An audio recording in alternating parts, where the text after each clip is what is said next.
Hi, James Hartley with Idaho Defense. Unfortunately, today I was hoping to do a live exercise today. Unfortunately, the range is still buried under about a foot of snow. So today, as promised, I'm going to discuss how to handle malfunctions one-handed. Okay, so remember last week we did how to acquire the firearm one-handed.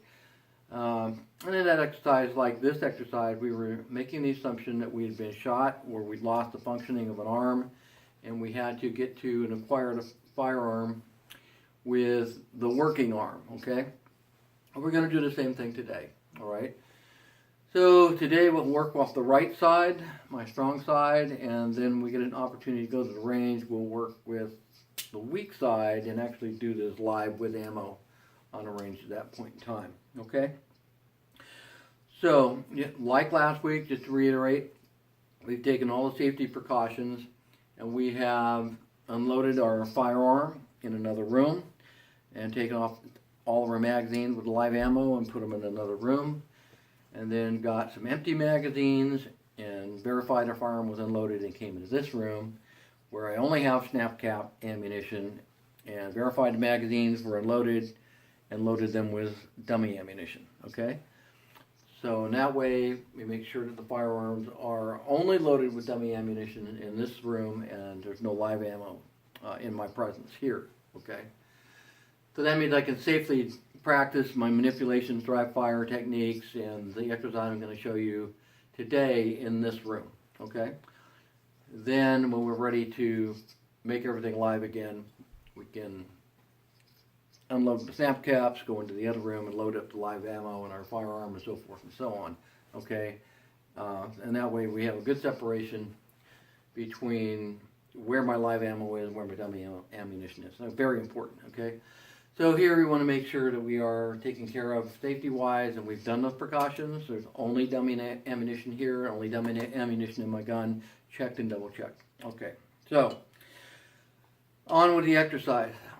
So when I'm dealing with any kind of reload, any kind of malfunction, I want to make sure that I use the same technique as often as I can, okay? So by that I want a simple technique that works on 90%, 95% of the jams I may encounter.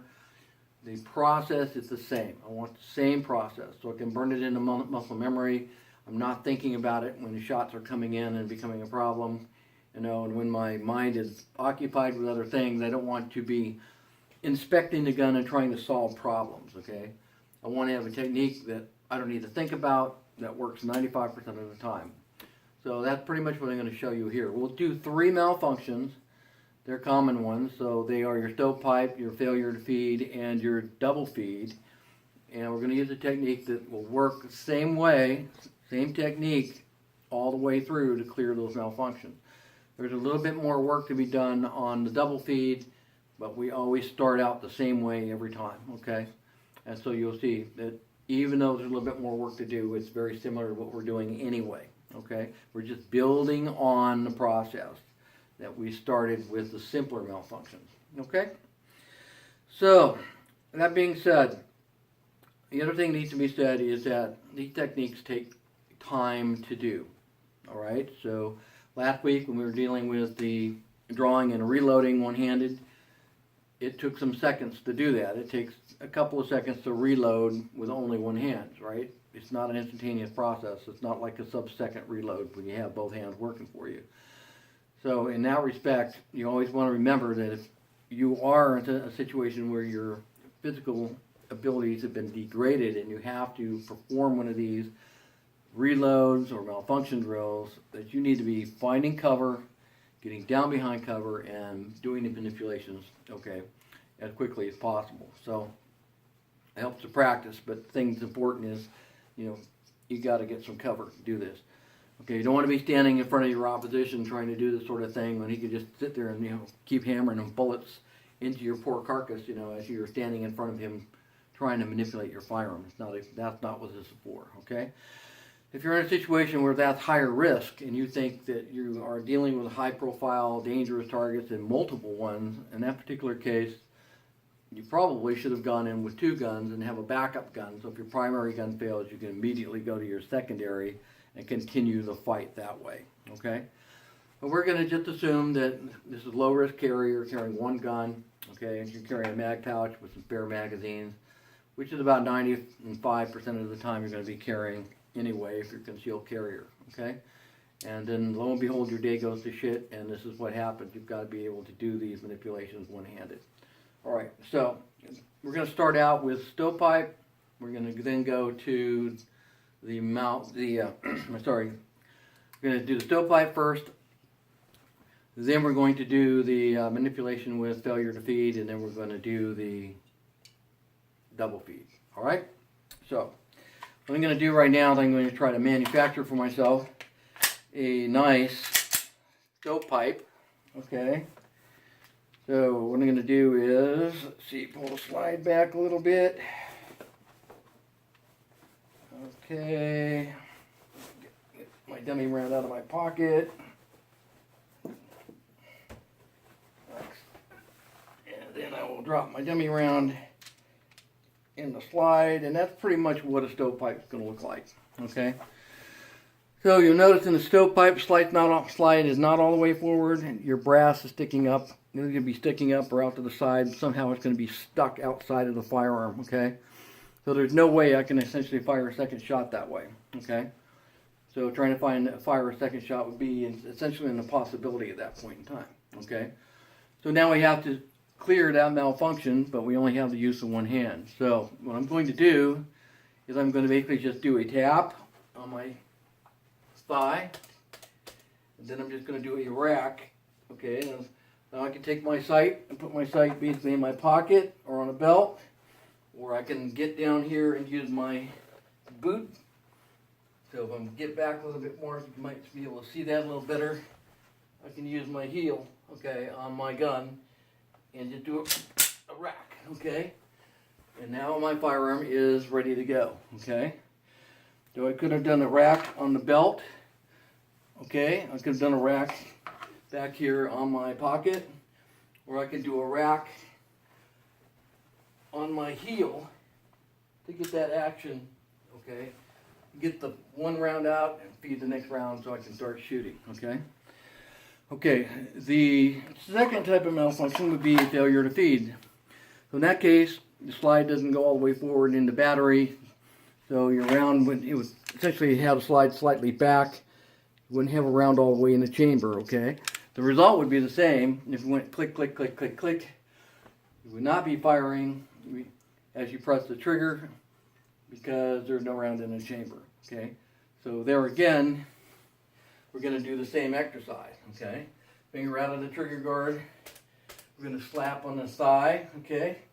I'm going to come across into a pocket with my sights, or go down on the heel and rack another round into the gun, okay? All right. So that would look like, okay, if it had failed to feed, then I'm going to do a tap, rack, or down and heel, rack, okay? All right.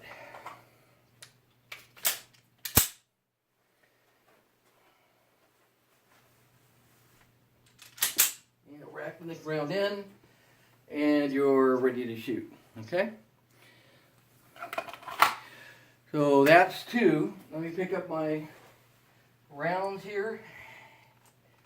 And got snap caps on the ground. I'll put some in the magazine.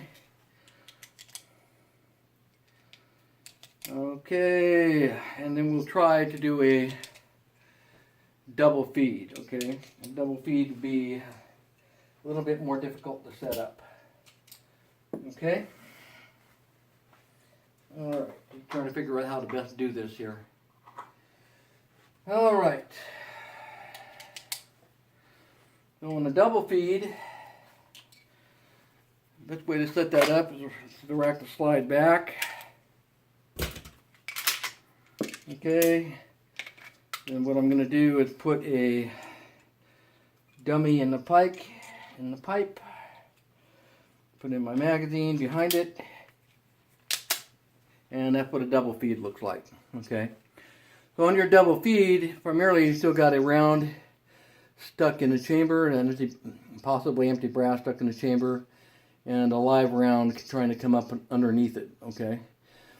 So if we did our usual, which is the tap rack, if we did a tap rack, it's not going to do anything. Okay.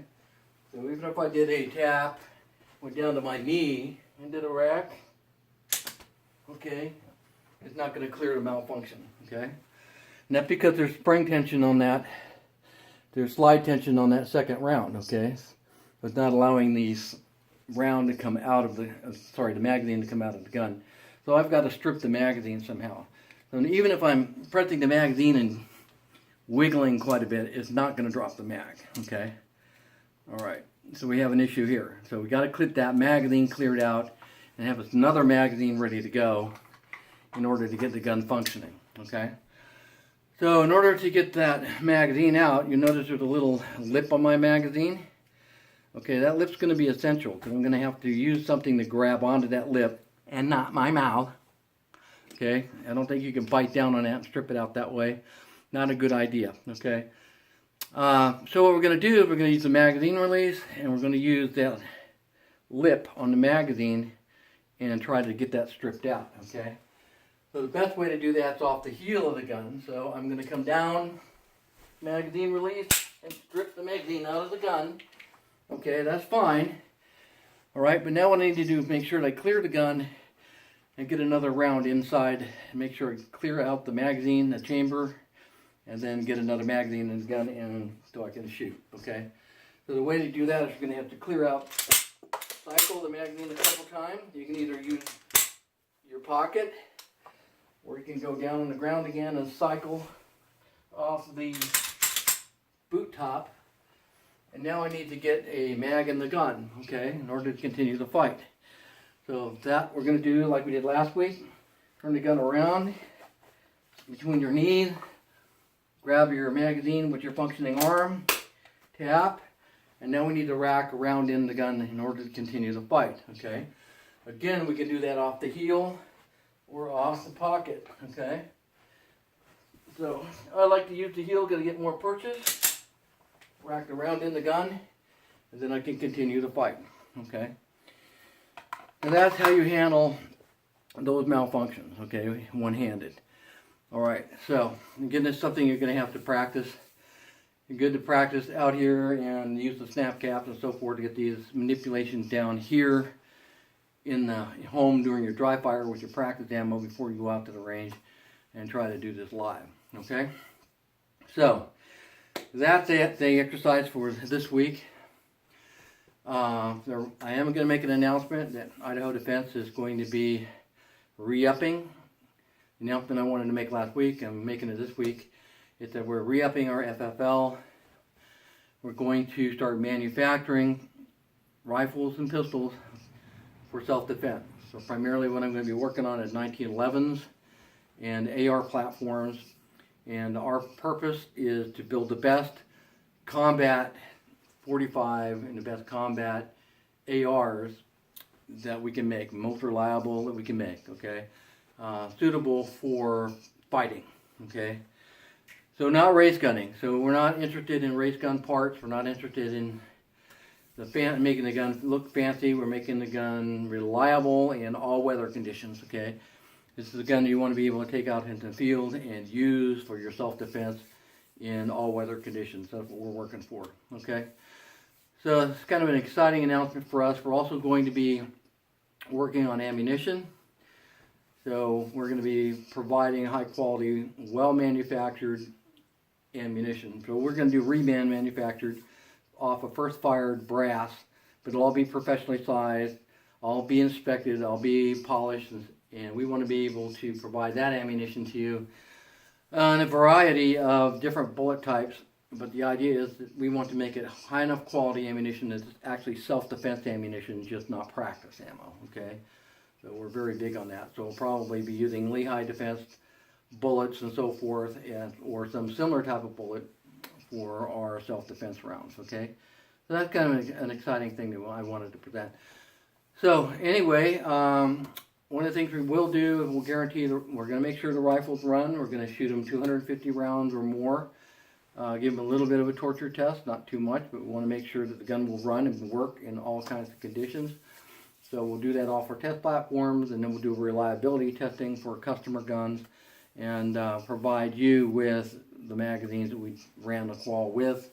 So when we're 100% sure everything put together right and running functional 100%, you'll get the magazines with the gun as part of the purchase, okay? So that's really all I had to say. Idaho Defense, James Hartley, Idaho Defense, have a great day. And go out and practice these exercises. Do them here in the house with the dummy ammunition first. Get used to the motions you need in order to make these sort of things happen. And God bless, and I'll talk to you next time. Have a great day.